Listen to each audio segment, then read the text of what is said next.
What do you dislike about your field of work? What do you like about it? And what is challenging about it? That's a good question. So I'll start with what I do like. I love that every day is different. I really thrive in an environment that doesn't become stagnant, and hospitality is anything but stagnant. Um, it's more stimulating for me when I know I'm not going to be doing the exact same thing every single day. Another part that I love is making meaningful guest interactions. I'm sure most people can agree with that. There's nothing better than making someone's day, be it a guest or even one of my team members. It makes all the difference. And then on the flip side, one thing I don't particularly enjoy is those unkind guests. I personally don't mind it that much. It's the business. There's some people that are just not particularly pleasant, but when they're not nice to my team is when I get my feathers ruffled. I'm very protective of them. I don't tolerate people being disrespectful to my team, and unfortunately that does happen every now and then. So having to deal with those, it's not my favorite. I don't like when when people are not kind. And then something I do find challenging is, I'd say, finding balance. I do have a very supportive company that does prioritize work-life balance, but it's more of a me challenge, I would say.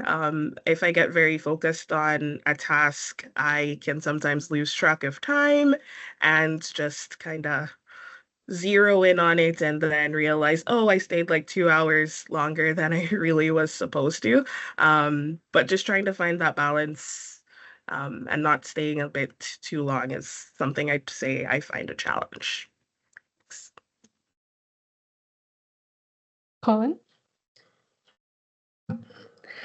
Yeah, for myself, there's quite a few things I like about my industry and my field of work. The first one and most important for me is the personal impact that you have on your guests and the people that you interact with every day, making those connections, talking to people, being the highlight of their day or their stay. And connecting with those folks. I also really enjoy the seasonality. So you have your high seasons, you have your low seasons in an industry like this, and it gives you the opportunity to connect and recharge with your team during the low seasons, and then really buckle down and get down to business during the high seasons when it's busy. And that's also when you kind of prove yourself and prove that you can do what you need to do.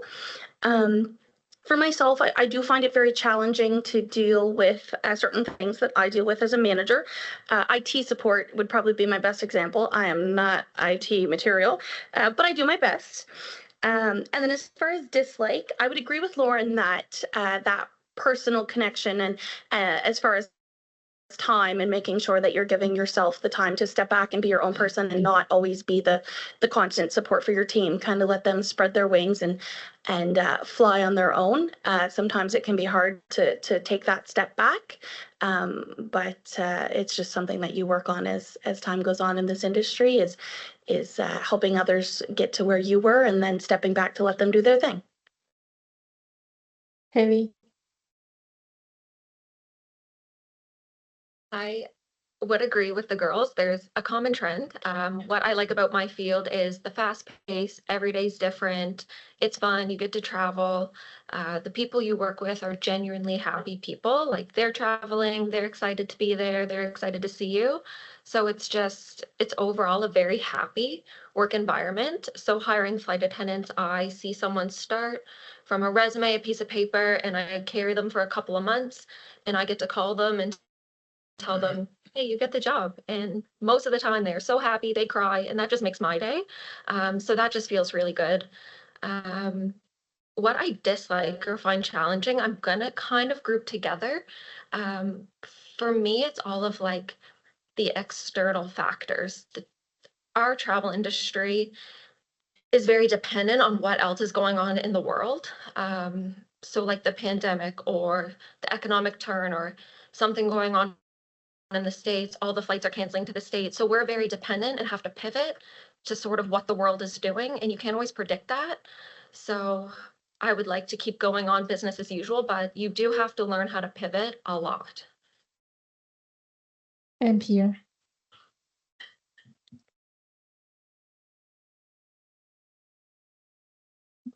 Is it on now? Oh, perfect. Press the wrong button. So I'm extremely passionate about this industry. I just love this industry, and what I really like is just building relationships. Building relationships. When I was in hotels, I loved building relationships with employees. Loved building relationships with guests, so they come back as well. And right now, what I love about being a teacher is that I love sharing my knowledge and experience with everyone. So I have a lot of experience, and it's just great to support the growth and development of students, to see them grow, to help them reach their potential as well. And that leads me to what actually I dislike is that when I teach students, the interactions are just very brief.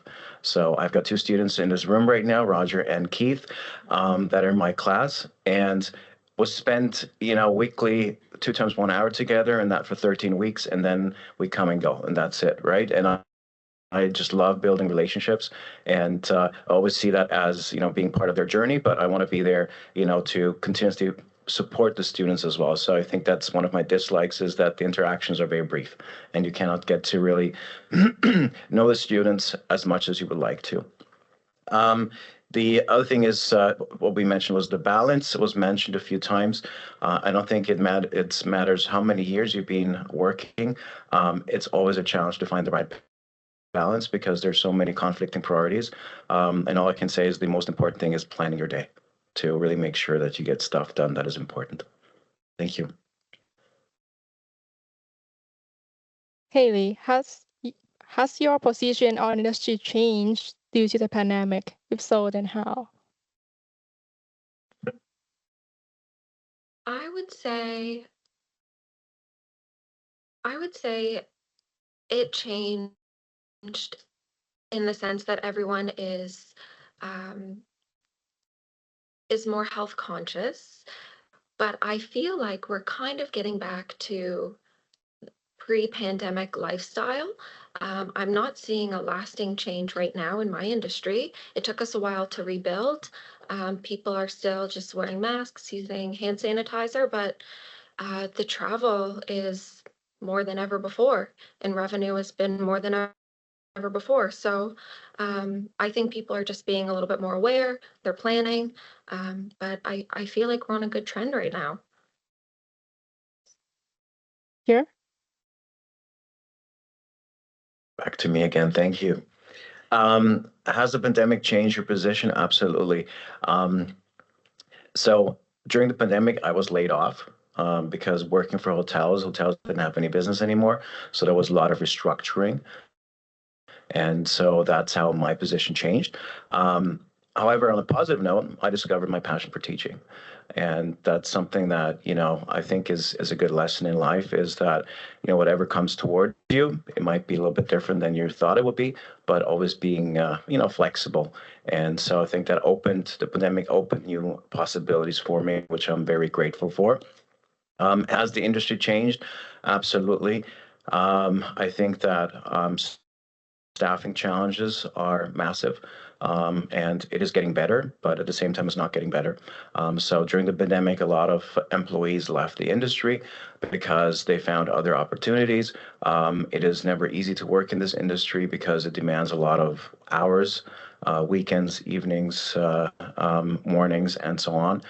It is very rewarding at the same time if you have a passion for this industry, and I would not want to do anything else, but there's people that just jump ship, and now it's difficult to replace those positions, and there's a lot of vacancies. So I think that's one of the things that really changed.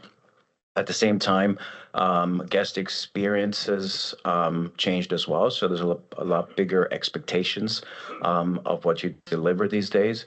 And so you need to balance that. So you need to balance employees, you need to balance the expectations of the guests, and at the same time, you need to deliver financially, because also the financial expectations grew a lot. So I think there's a lot that changed since the pandemic happened. I think those were trends that happened before the pandemic, but it really got a lot faster with the pandemic as well. And Lauren. So I wasn't working in a hotel when the pandemic happened. I was at a bakery at the time. So for me, my position didn't change. I was fortunate to still continue working at the time as it was deemed essential. But in terms of how the industry has changed, I would have to agree with um, previous comments. A lot of people left the industry in droves, honestly. Many of my associates have told me there were so many like seasoned servers that just left and never came back, went to more, I guess, corporate roles. And I don't think we've fully recovered. I mean, we've definitely made strides, but we did lose a lot of talent within the industry when the pandemic happened. What are the most important skills people need in the tourism and hospitality management industry? Want to go up here?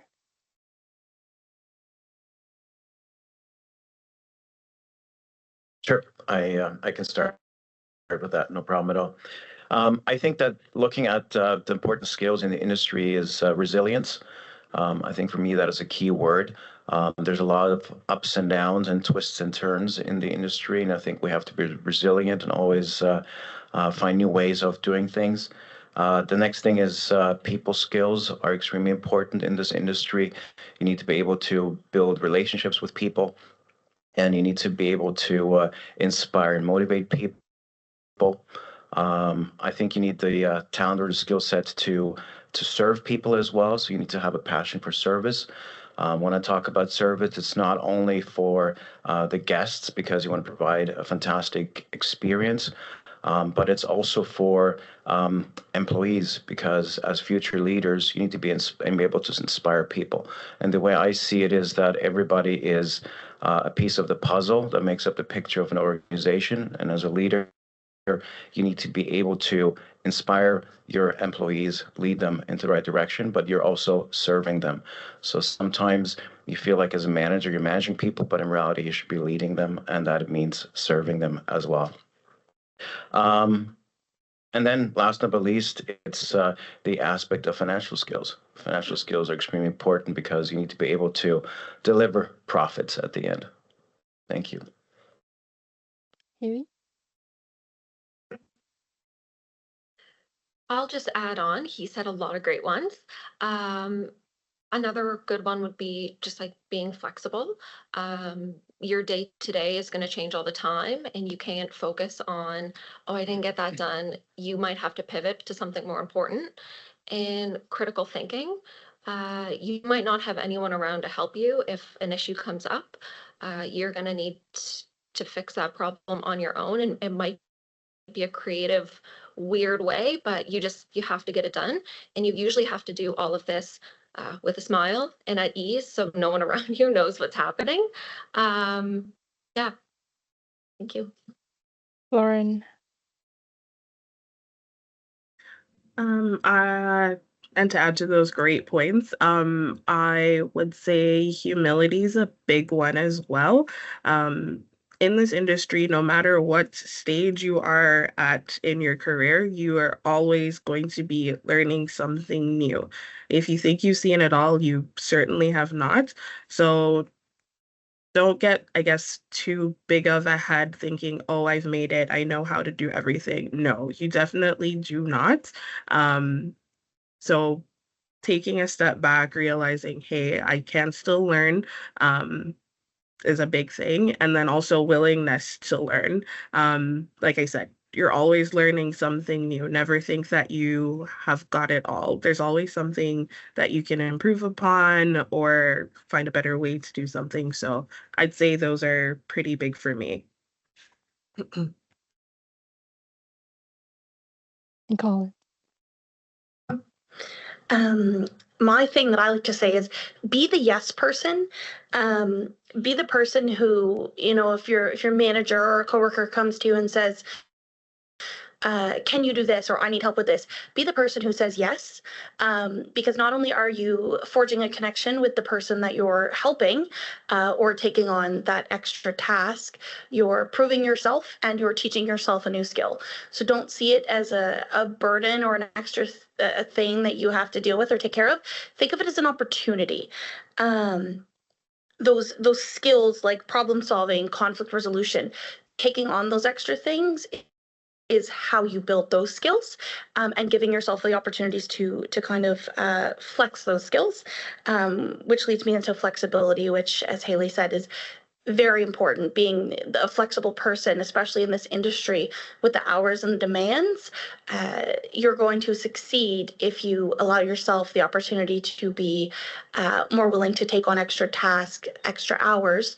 Now, certainly don't burn yourself out, but be willing to be the person who steps up and takes care of things, and you'll see very quickly how you can advance in this industry being that person. And the other part I'd like to touch on is cultural sensitivity. We have a very large team, a very diverse team at my hotel, and I think for a lot of folks it's very important, coming from different backgrounds, different languages. It's important to respect and take the time to learn about your peers and your colleagues and the other folks that you're learning and working with. Because how are you going to serve guests from all over the world with different backgrounds and different languages if you don't start at home with your team and the people around you? Thank you. Lauren, describe some of the changes in the industry that you have seen over the last few years. What changes or trends do you see going forward? So I would definitely say a big change is guest expectations. I know this was touched on a little bit earlier in the panel, but guests expect more, and I honestly welcome that change. We're in the business of making experiences for guests and, making things memorable. So for them to want more out of their stays or trips or, even just dining experiences, I think it's important for us to realize that, it's definitely more important. We shouldn't be doing just transactional services, I guess. So that I would say is a big change. And also, again, we've noticed a bit of a drain in the talent pool within the industry. But again, that's something that we can definitely bounce back from. Like I mentioned earlier, a lot of people did leave after the pandemic, but the new people that we have coming in are very eager to learn and are excited to learn. So I think we'll get back to back to where things were. But yeah, that's it for me. Thank you. Cullen? Before I get into what I've written down, just to touch on what Lauren said, the new people and the new talent coming into the industry, that's you guys. So please keep up the good work. We're definitely seeing a lot of people coming into the industry now who are passionate about the industry, want to learn and want to do more. So like I said, that's you folks. So please keep doing what you're doing. You are doing a good job, and you are replacing the people we lost over the pandemic. You're our new talent and our new source to keep us going. So thank you. A lot of the changes that I'm seeing kind of on my side of things is more of a focus on cleanliness and safety. So guests now are coming in, and post-pandemic, they're still looking for those assurances that they're going to be in a clean and a safe hotel. And a lot of that falls down to our housekeeping department. But on the front desk, as soon as you come into the hotel, you have that first impression, and they want those assurances there as well. We're also seeing a shift from, let's say early 2000s, your mom would book your hotel room on Expedia or booking.com. Well, now people are going to Facebook, they're going to Instagram, they're looking on TikTok. They're not looking for a place to sleep, they're looking for an experience. So part of our role and part of the changes we're seeing is building that experience and creating an opportunity for a memory, not just, like I say, a place to go to bed at night. We're competing with Airbnb, smaller hotels, people who kind of already have the edge of creating that experience over a branded property. So making sure that as a branded property with expectations that we are meeting that or exceeding that for guests, creating those memories, creating those moments. That's a big part of what we do, and that's definitely one of the changes I'm seeing is people are looking for more, and we're stepping up to give it to them. Thanks. Here, what do you have? I think I want to talk a little bit about what the upcoming changes are, and I think that one thing that is really impacting our industry is the automation, and especially also AI. We are an industry that's important about people. People serve people. And when we have machines serving people, it's going to be a different guest experience. So making sure that we make the right choices of what really enhances a guest experience and what is just replacing a human being. It is a completely different check-in experience if you go to a kiosk and try and check in, or if you are greeted with a big smile. For me, that makes a huge difference in the experience for guests as well. I think there's some advantages. So, for example, if you have a virtual concierge who speaks multiple languages, then it's easier to communicate. You can get more information more easily. Also, if there's a virtual concierge that can give you information about the hotel facilities, that will be good because even though you train your staff as much as you can, they still might forget what the opening hours are of the pool, right? And the machine won't forget. So at least you can get that information. But at the same time, I think that even if I take a concierge, having a virtual concierge is not a bad idea. But if somebody comes up to the concierge and says, "Hey, I want to go to an Italian restaurant," well, it could be anything from a pizzeria to a place with bus tours to a fine dining and romantic experience. So I think that it's important to have humans, and I think that balancing the interactions or the introduction of AI and automation with the human being, I think that is something that is going to be very interesting to see in the future. Thank you. And Haley. I agree with the tech advancements. That is a big change that we're seeing as well. No one really wants to speak to the live person anymore. So we are trying to adapt our business to still give everyone that guest experience well, updating all of our tech. And another big trend we're seeing is like social media, TikTok challenges, what's trending, that sort of thing. So all of our marketing campaigns have shifted, how we reach people has shifted, how we accept applications have shifted. We see it, one famous person has a TikTok challenge in Bali, for example, and then all the flights are sold out to Bali for months. So you have to sort of adapt to that. But I think it's great. I think technology is great. Social media is great. It allows us to connect in ways we haven't before. So we're just going to keep leaning into those trends and try to balance them with the people as well. So we're still getting that face-to-face. What keeps you going to work every day, Cullen? Give us an example of an event that really made your day. Yeah, absolutely. So for me, the biggest thing is making connections. I love meeting new people, and I love connecting with people I've already kind of connected with, built a relationship with. The beauty of working in a hotel now in the city where I started at a rural resort is now I'm getting folks who return more often to our hotel. They're loyal to Best Western. Maybe they're loyal to the front desk team. When you build those connections and you talk to people, you have people who will come back just to see you and say, "Hi, how you doing?" and update you on their travels. You'd be surprised. But for me, it's a combination of making those connections and also solving problems. I'm a big problem solver. I think that's why I excel in management, is because I like when people come to me and say, "I have a problem, how can I fix it?" And I go, "Let's figure it out together." So it's really fun to have something new every day to work on, different people to interact with, and just kind of the challenge of dealing with all those moving puzzle pieces.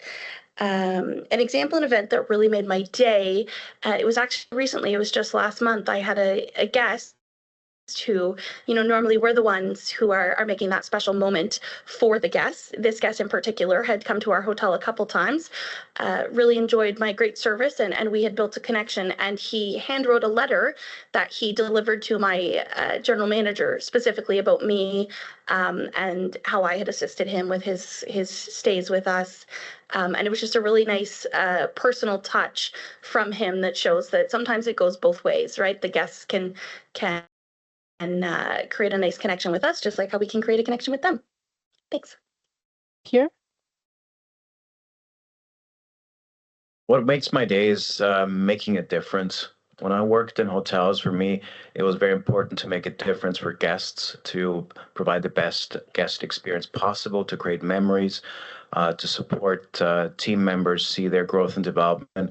And right now, teaching is even better. So um, I love making a difference in the classroom. I love providing the best possible learning experience to students, so that I can really take the theory that is out there, plus combine it with my experience, and then deliver the knowledge to the students as well.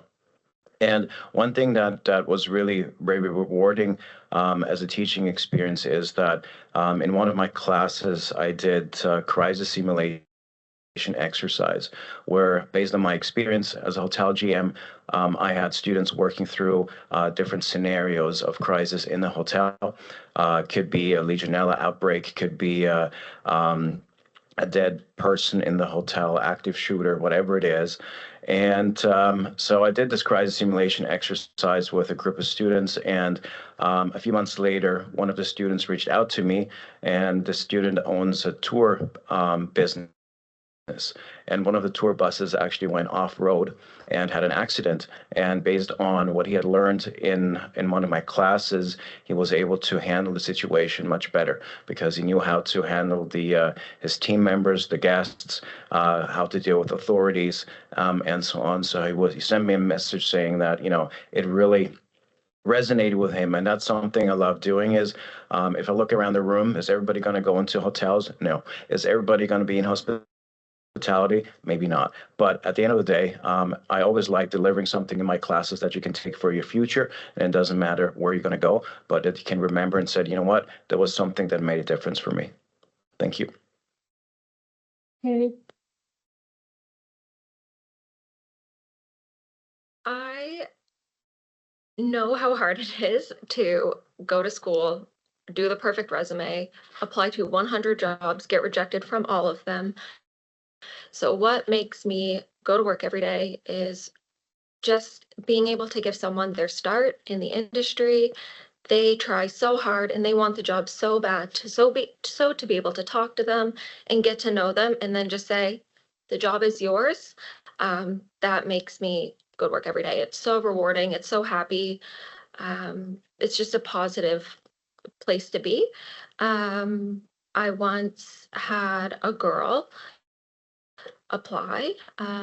This was quite recently, and her son was diagnosed with leukemia, and we took him on a plane as part of, we do a Santa flight.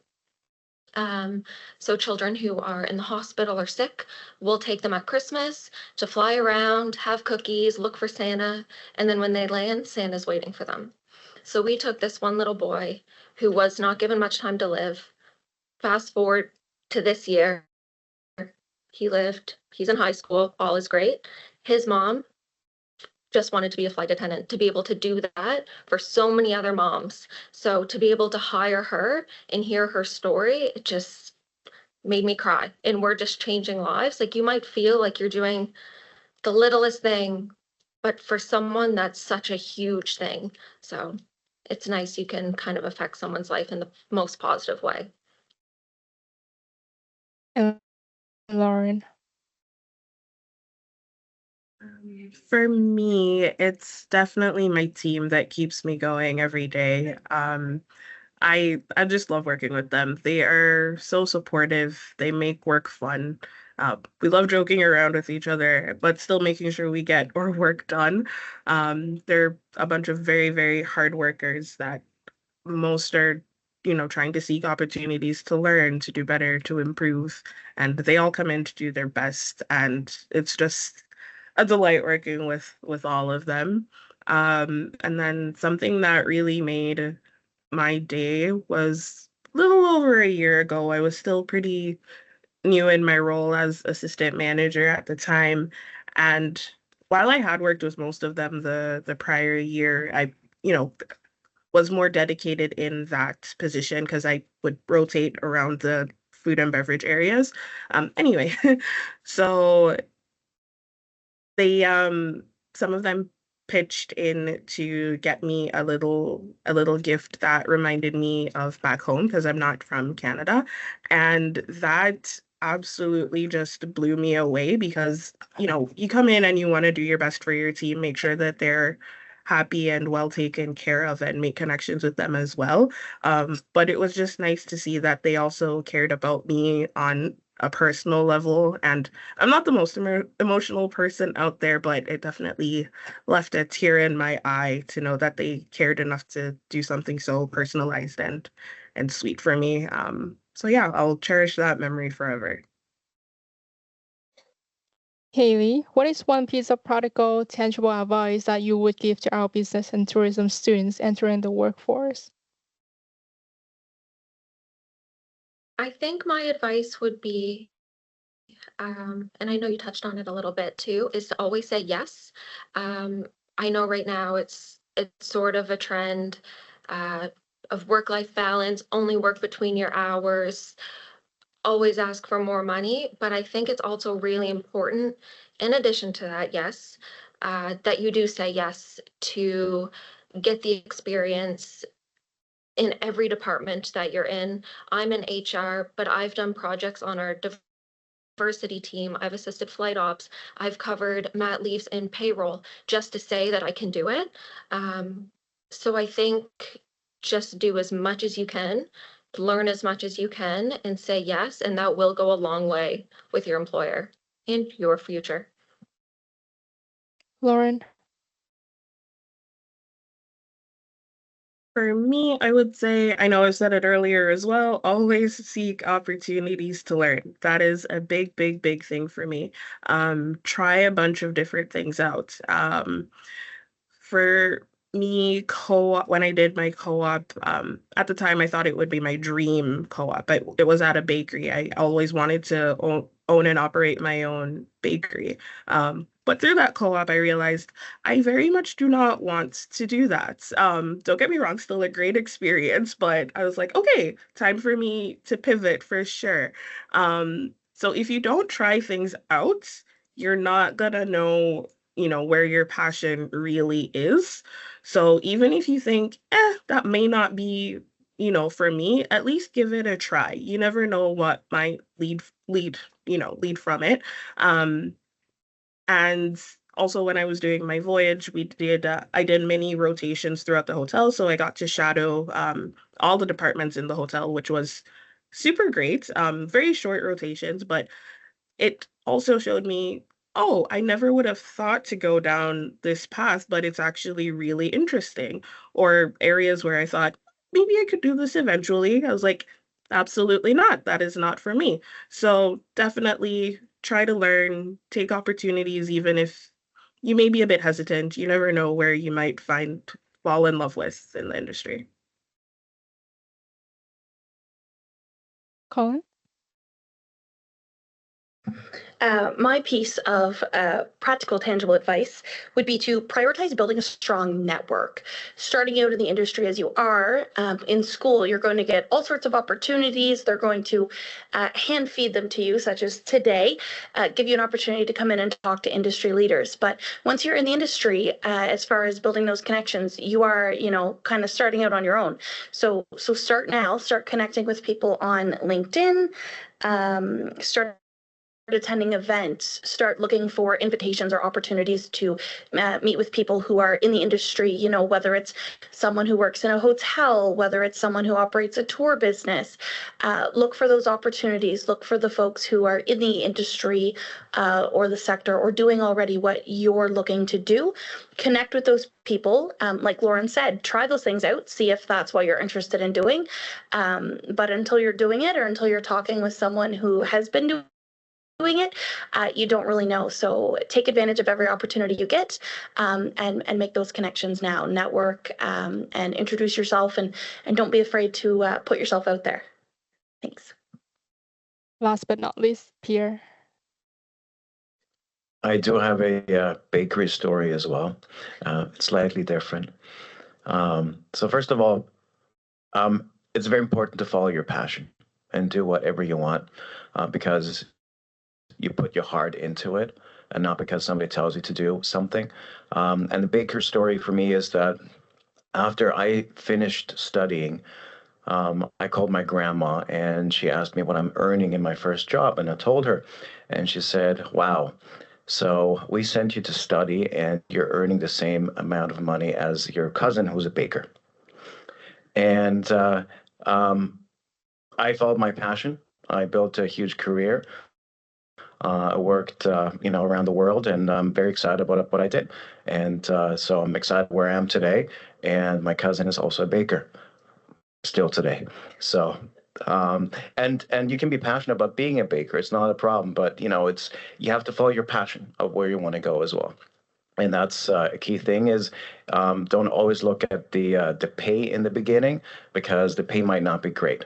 So if you choose pay over the right experience, then you might still be stuck and not further your career. So follow your passion. That's all the questions I have. Do we have any questions?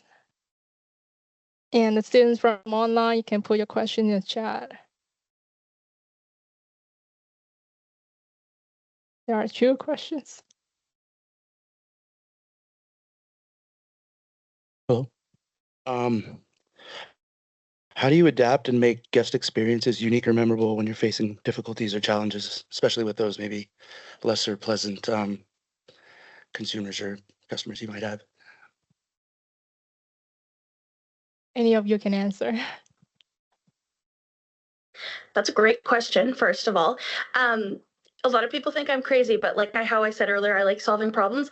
One of my favorite things to do and one of the most rewarding things for me is turning a bad guest experience into a good one.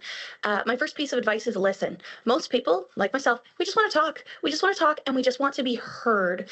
So active listening in this industry is probably one of your number one skills. You have to be a good listener. So you just let them go.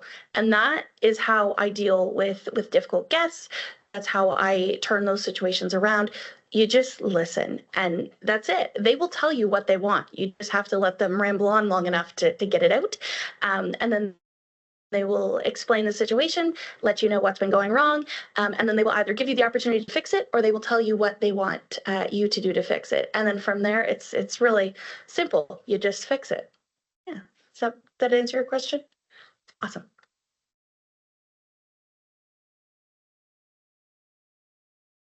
Keith has a question. Wait. You need the microphone because people online can't hear it. Hello. So with the rise of technology, I've noticed that there's been like a bunch more companies, especially in the tourism industry, taking advantage of like all these online marketing with such as like with memes or like some edit videos. So I wanted to ask, how do people so I just wanted to ask, how do people in your sector of tourism kind of take advantage of these online marketing scheme or tactics?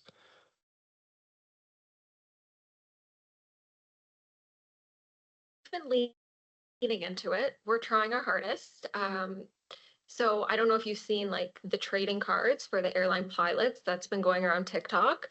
So we might have been a little late to the game, but we just like jumped into it. So we're just trying to keep up basically. And our marketing team for Jazz is quite small, but they've sort of outsourced to the flight attendants and the pilots, and they're letting like the younger generations, even though they're not in that department, sort of give their input and give creative ideas because they're the target market and they're the ones using it. So we've just been trying to adapt and trying to keep up, but it is fun doing it.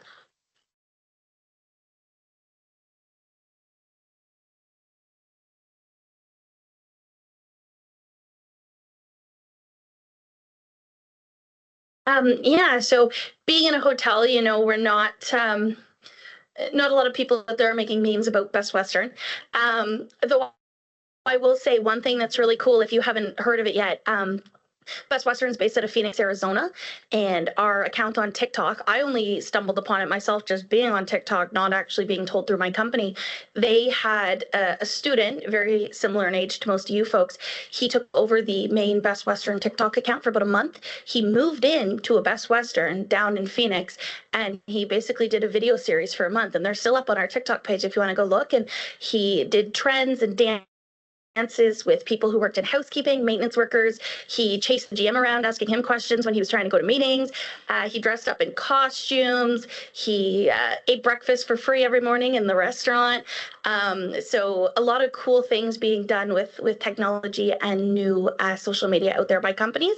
Not necessarily always on the smaller level, like with our property, but on a bigger branded corporate level, they are really leaning into the trends, trying to do some really fun, cool things. I did try to convince my GM to let me move in for a month, but unfortunately that didn't land. But really cool that my larger company is doing these kinds of things and leaning into the trends for sure. Thanks.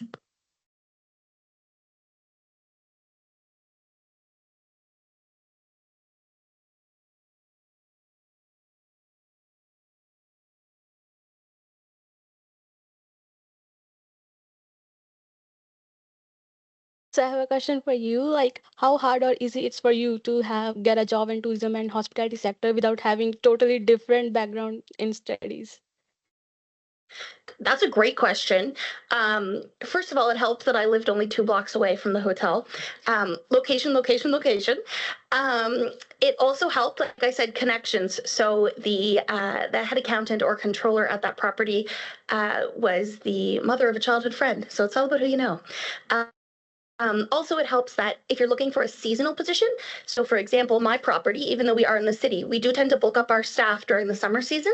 So if you're looking to break into a role or a certain position, I highly recommend looking at the seasonality of that position. When do they need employees? That's your time to break in, because maybe in January we're only looking to fill 1 role, but we get 200 resumes. But in May, when we're looking to fill 200 roles and we get 400 resumes, it's kind of a numbers game. But for me, it wasn't too hard to break in, again, just based off of where I was located. I was in the city and I had those connections. But also just being able to be professional, have a network, to know people, and to understand the role that I was applying for. Overnight audit was my first role, and certainly very tricky. But take the time to research the role, research the company, and when you speak to folks, if you're interviewing, be able to speak to your experience and what you've learned about the company and the role. That's your in for sure. Thank you. Good question. And I have one more question for Haley. Like, as you mentioned, like a story for a woman. So does she have any experience in that particular position, like flight attendant? She didn't have any experience, so I can add on a little bit about that. If you want to get into a job that you might not have all the experience for, make sure your resume is beautiful. Check the spelling, the formatting. You can add relevant courses or panels like this. Add everything like that to your resume. Because if I don't see that you have the flight attendant school or like the course, I'm going to look at what you do have and how it can cross-reference, because something might be similar. So just really add all the information you can, because you might have more than you think. Thank you. I just wanted to add a few words to your question as well of how to get into the industry. Once I met a colleague, a different GM, and he said if a young person asks him how to get into the industry, he says, you know what, choose the hotel you want to work for, choose the organization you want to work for, and pick the very first available job. So if you're too focused on the position you want to do, it's more difficult to get in. But if you take any available job that is there, then you don't have to spend your lifetime in that job, but you got the foot into the door, and then you can evolve. So even if it's, you know what, they're looking for somebody in housekeeping, let me start in housekeeping. 6 months later, a year later, then I'm going to work at the front desk and so on. So that's how to get in. If you say, no, I want to just work at the front desk, there might be limited opportunities. But once you're in the network, companies like promoting people from within as well. Lauren, do you have any to add on? Yes. So again, I did study this, but I get a lot of resumes with, I guess, no technical hospitality experience, but there's a lot of transferable skills. I know that was touched on a little bit as well. So even if you don't necessarily have a specific hospitality background, I always say the biggest thing for me it's attitude. We can train whatever else, we can train for technical skills, but if you don't have the right attitude going into the I guess the interview or the job itself, that can make or break things for you. It's like a lot of people that I have on my team right now, they had zero hospitality experience going in, but that didn't matter. They showed in the interview that, I have a good attitude, I want to learn, that they'd be a good team fit. For me, that's the biggest thing, and I'm sure for a lot of others in the industry, it's not necessarily about the experience, it's about willingness to learn and, positivity. Thanks. As you can see, I'm a mature student. I've been a manager for more than 20 years back in my country in a different industry. So I'm lucky to start over my life here. I love this industry. I'm actually working, and I've seen that there's a lot of personal turnover. So I want to know from a manager perspective if there's any key that you can tell me how can reduce this situation that I've seen in all the departments. Like people come, work for 2 3 months, then leave, and that's a problem for the organization for sure.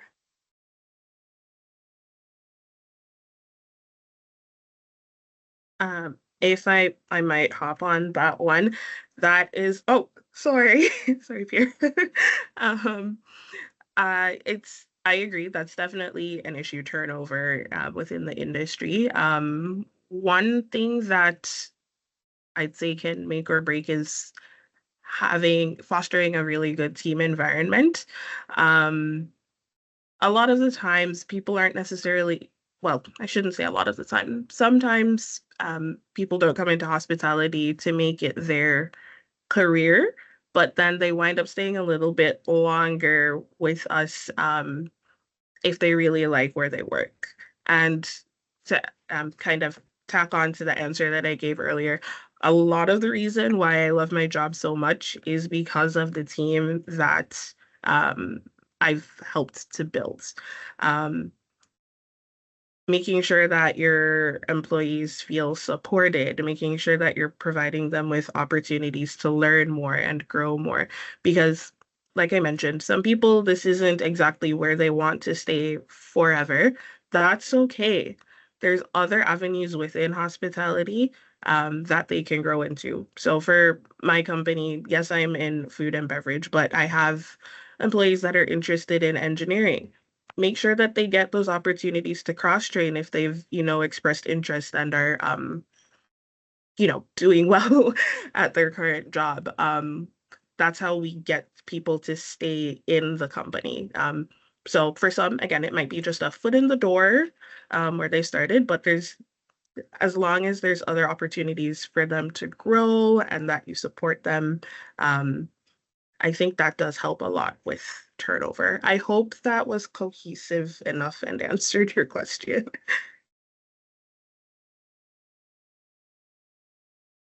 Um, I've got a similar approach to it. So it's creating the right work environment. We spend 80% of our wake time at work. We spend more time with our colleagues than we do with our family and friends. So everybody wants to be happy at work. Everybody wants to belong. And if you start building relationships with your team, then they're less likely to leave at the end. So there's obviously some people that do this for a career, some people that are just paying the bills with their job. But as long as they're happy, they will stay a lot longer.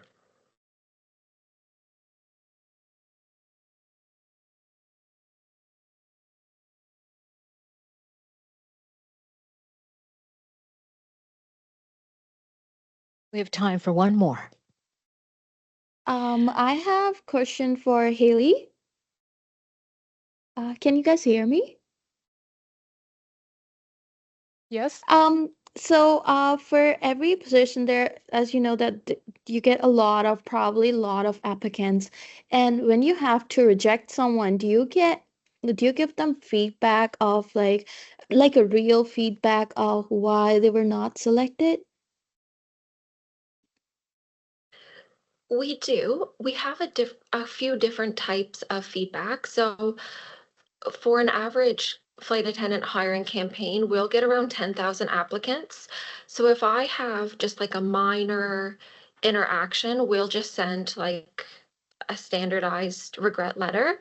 But if you interview or we're having a lot of conversation and you make it quite far through the process, you will receive a different type of rejection, I guess, where we do give feedback.